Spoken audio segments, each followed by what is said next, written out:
Hi, welcome to AP to Bio. Yeah. Today we're going to be reviewing genetics. Take it away, Rachel. Part 1 is basic genetics. Alright, so this is some basic vocab that you need to know that you should learn in honors, but sometimes you don't remember or you don't learn it, so. The first word is alleles. Now these are the different versions of a gene. So basically the alleles for hair color could be capital B, or capital B, lowercase b would be brown hair. And then lowercase b would be blonde hair. So those are, the alleles are the sets of letters that are the different versions. A diploid is a complete cell, somatic, with 46 chromosomes. So a diploid is what you become after you are conceived. Gametes. So gametes are sex cells, haploid with only 23 chromosomes. So gametes combine to make diploid cells. 23 plus 23 is 46.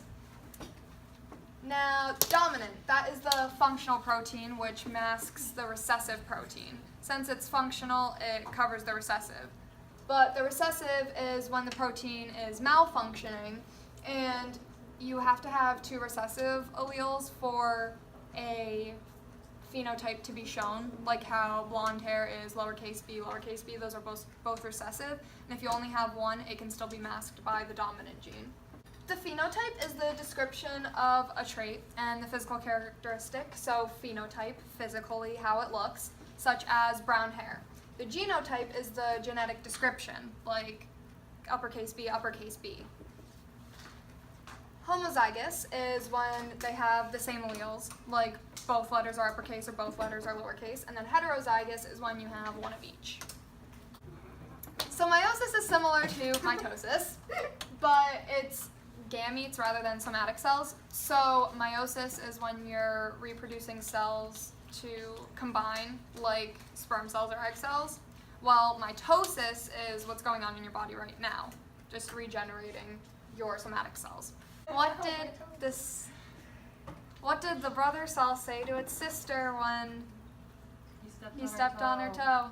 Mitosis. All right, keep going. Okay, so meiosis goes through all the same steps, but instead of chromosomes appearing, tetrads appear, and then it goes through prophase 2, metaphase 2, anaphase 2, so it goes through the whole thing again, but with tetrads. Pause here if you would like to study the diagram.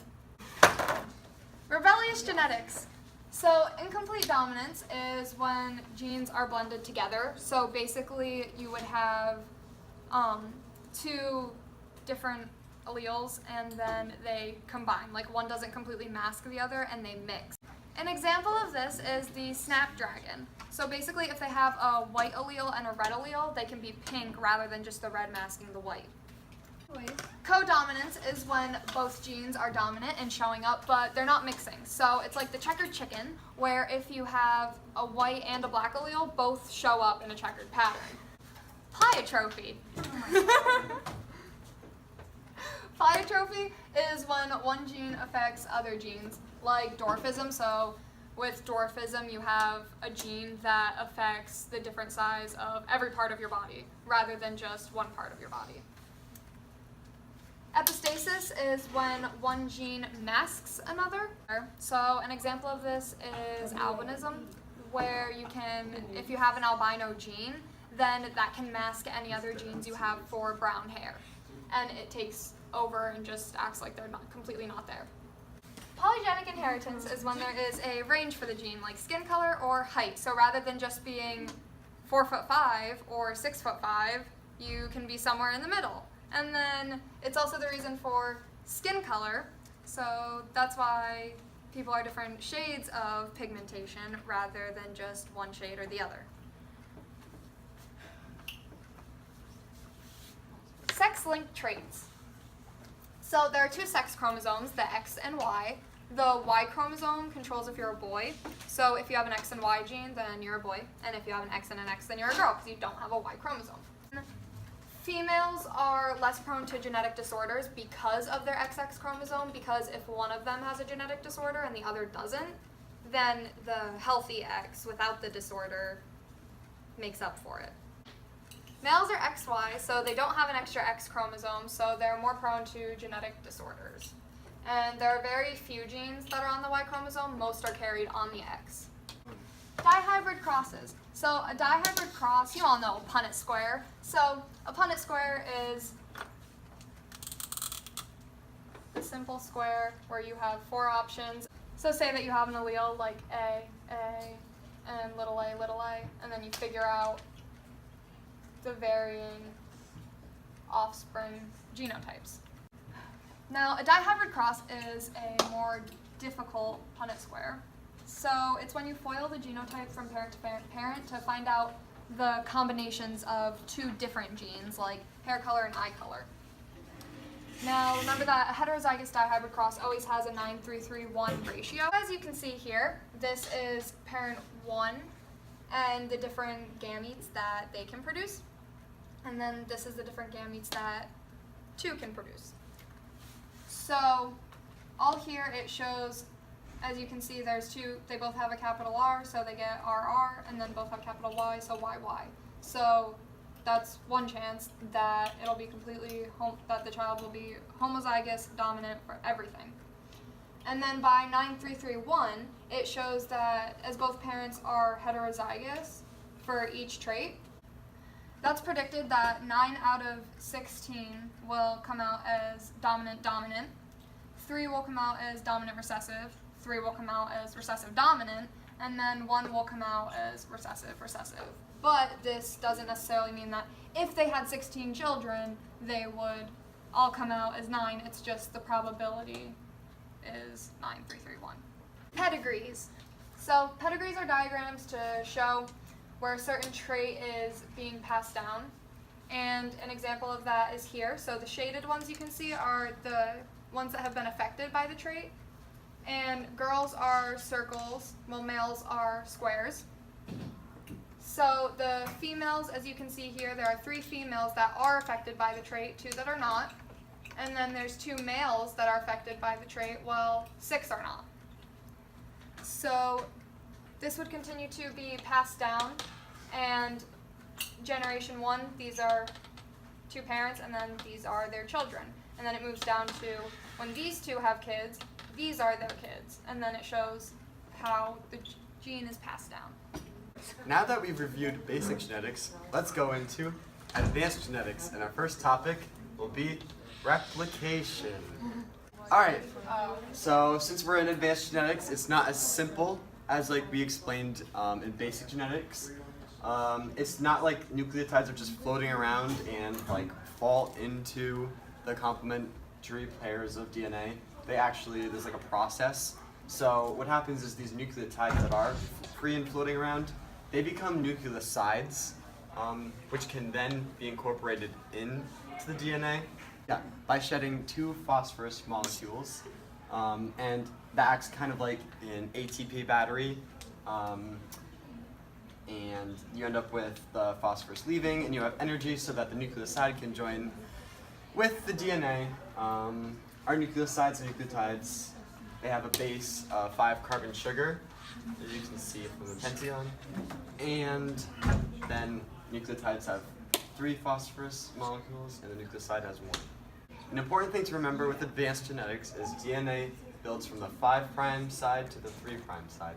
And what I mean by that is that DNA is directional. It's not the same on both sides.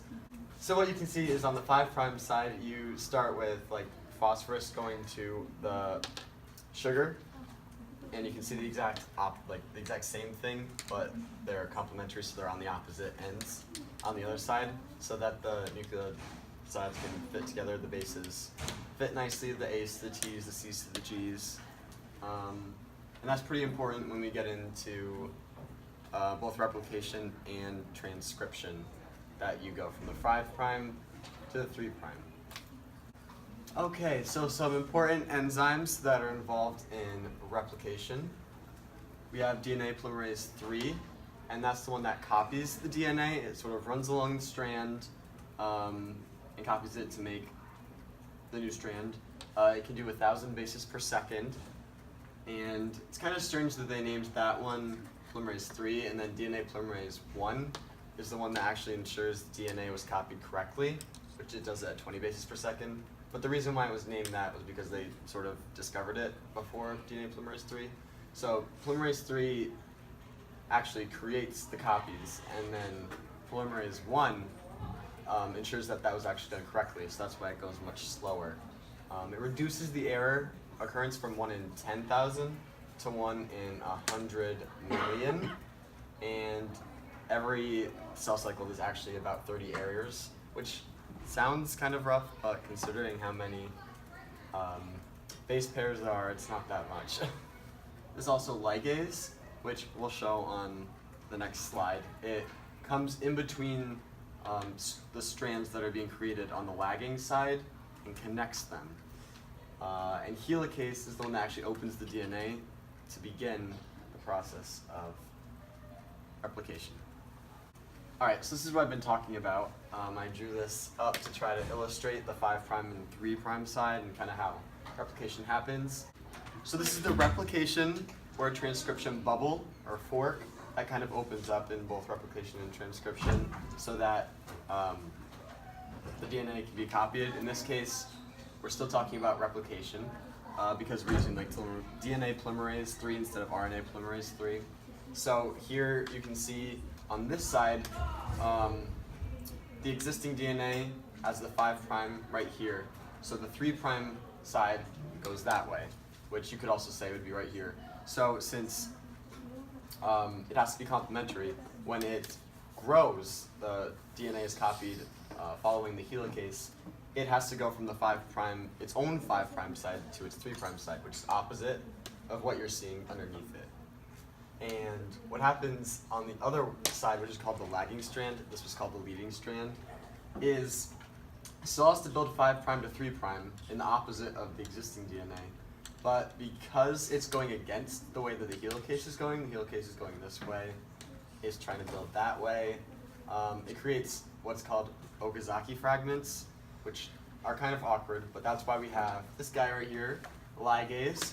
He goes right in between those fragments that are created because it's constantly trying to build this way, which is kind of the wrong way, and it just fuses them together after it's been built. So you don't need ligase on the leading strand, just on the lagging strand.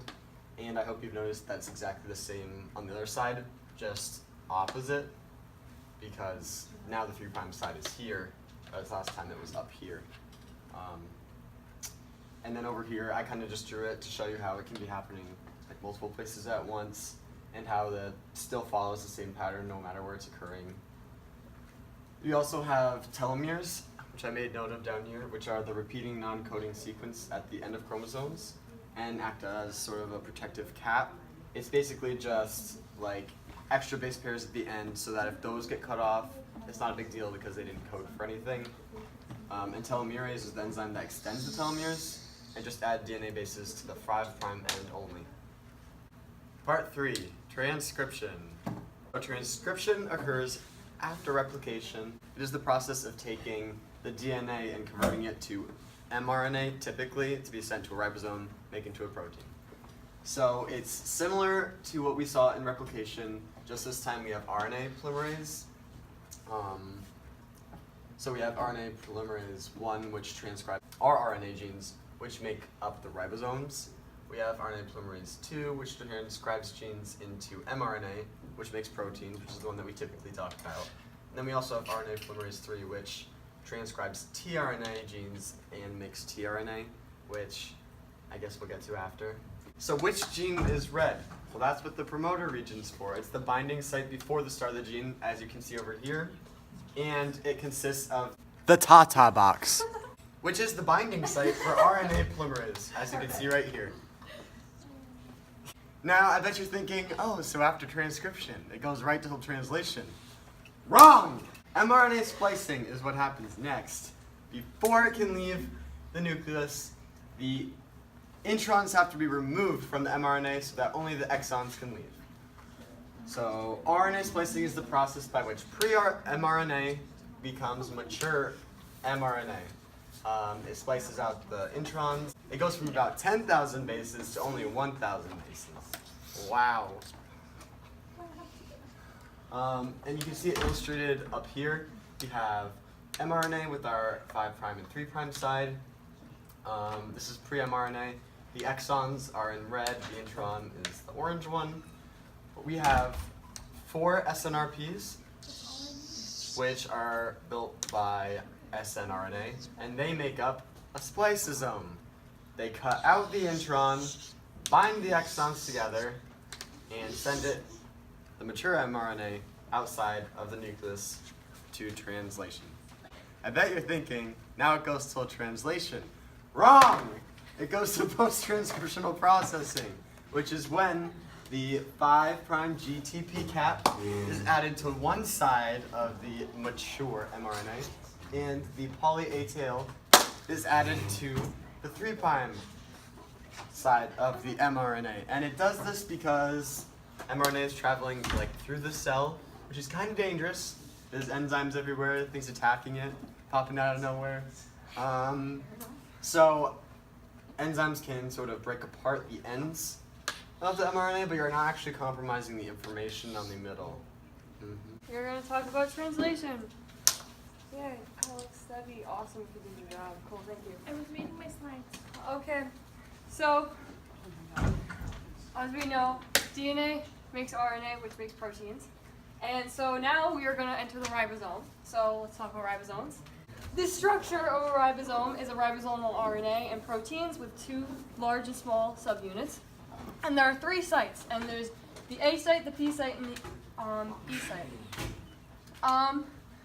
So first, it enters through the A site, and it's holding the tRNA, and this has where they get the next amino acid to be added to his little chain. And then it goes to the P site, and this holds the tRNA. Well, it adds more amino acids to the polypeptide chain. And then lastly is the E site, which is the empty tRNA, and it leaves the ribosome, and the polypeptide is perfectly put together. And you can remember this by A, arrival, and E is exit. Gene technology. Thank you. So this is where it gets a little complicated.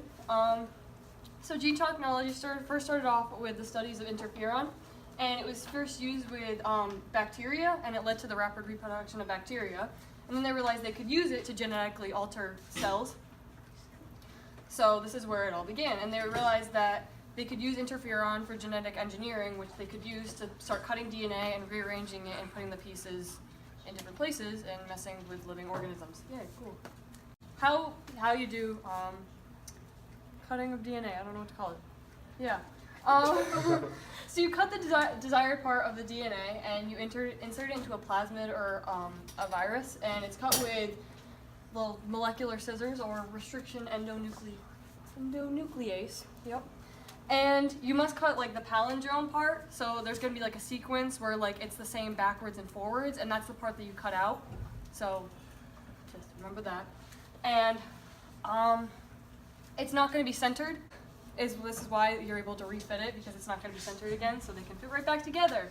And the leftover fragments from the DNA are going to be complementary to each other, so they can recombine, and using ligase, and that is how you genetically engineer. Yep, that's it. That's all you got to do. That's a good wrap up. Researcher review. Gregor Mendel, he was the founder of genetics. He documented the inheritance of cross-pollination with peas. True breeding peas. Breeding. Stop. I can't say it. Breeding. Working yours. T.H. Morgan worked with the Drosophila, which are fruit flies, and he associated the phenotypes with specific chromosomes. Frederick Griffith.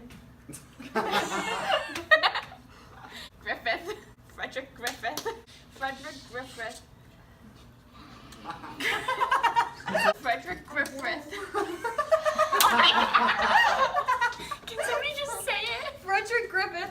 The transforming principle, he suggested that something was responsible for passing on genetic material.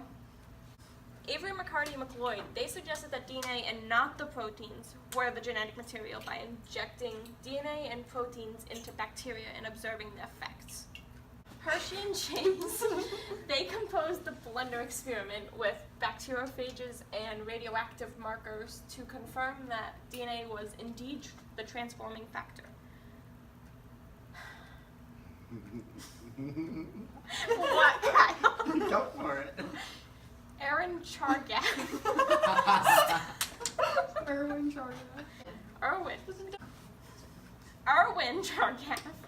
Erwin Chargaff discovered that not all bases are equal to each other. He discovered that A and T are equal to each other and C and G are equal to each other. He also contributed to the double helix DNA structure. Watson and Crick, they developed the double helix model for DNA. What? You got one more. You got this. I don't even want to try to pronounce that. Can somebody pronounce it first? I'm having a Messelson and Stahl. Messelson and Stahl. They found out that DNA replication. Messelson and Stahl. They found out that DNA replication was a semi-conservative process by labeling the parent nucleotide strands with nitrogen. One new strand and one old strand. Thank you. Have a nice. Subscribe below. Wait, we gotta go. We got AP bio.